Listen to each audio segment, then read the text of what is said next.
फिर बहन जी ने और कुछ लोगों ने कहा कि अगर आपको राजनीति करनी है तो बीएसपी में जाकर राजनीति कीजिए, बीएसपी के बैनर के नीचे कीजिए। बहन जी ने भी इस बात को स्वीकार किया।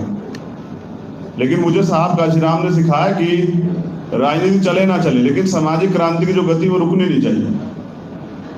तो इसलिए, क्योंकि मैं ये चाहता था कि बहन जी पीएम बने और आज भी चाहता हूं, तो मैंने बहन जी के कहने के बाद प्रयास किया, 4 से 5 बार प्रयास किया फोन करने का, और ये जानना है कि किस तरह से इस लड़ाई में हम क्या भूमिका अदा करके आपकी मदद कर सकते हैं।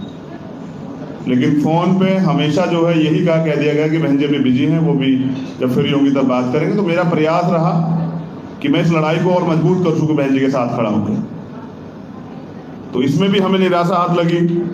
अब सवाल है बनारस चुनाव का। ये भी लोगों को जिज्ञासा कि बनारस चुनाव में मैं लड़ रहा हूं या नहीं लड़ रहा हूं। किसी भी कार्य के पीछे एक उद्देश्य होता है, और बनारस चुनाव के पीछे जो उद्देश्य था वो ये था कि भीम आर्मी एक बहुत बड़ा परिवार है, आप सब लोग जानते हैं, पूरे देश में काम करता है। तो जब भी कहीं एट्रोसिटी का कोई मामला होता है या कहीं अधिकारों के हनन की बात आती है, तो भीम आर्मी में काम करने वाले बहुजन नौजवान जो समर्पित है समाज के प्रति, मिशन के प्रति, साहब काशीराम के मूवमेंट के प्रति, तो वो आवाज उठाते हैं, वो आंदोलन करते हैं, धरना प्रदर्शन करते हैं, जैसे 2 अप्रैल में हुआ, जैसे 5 मार्च को हुआ।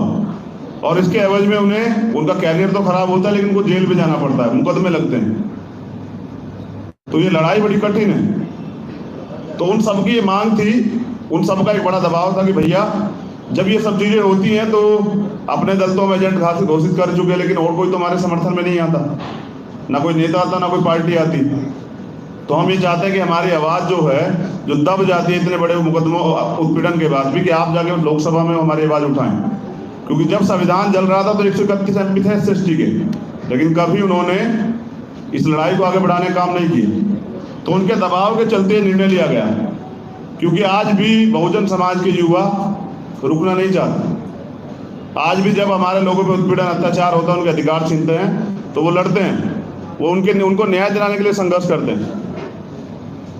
तो उनकी उम्मीदों पे खरा उतरने के लिए मैंने निर्णय लिया कि हम लोग बनारस चुनाव लड़ेंगे। लेकिन बनारस चुनाव भी मेरे लिए जो है बड़ा कठिन साबित हुआ।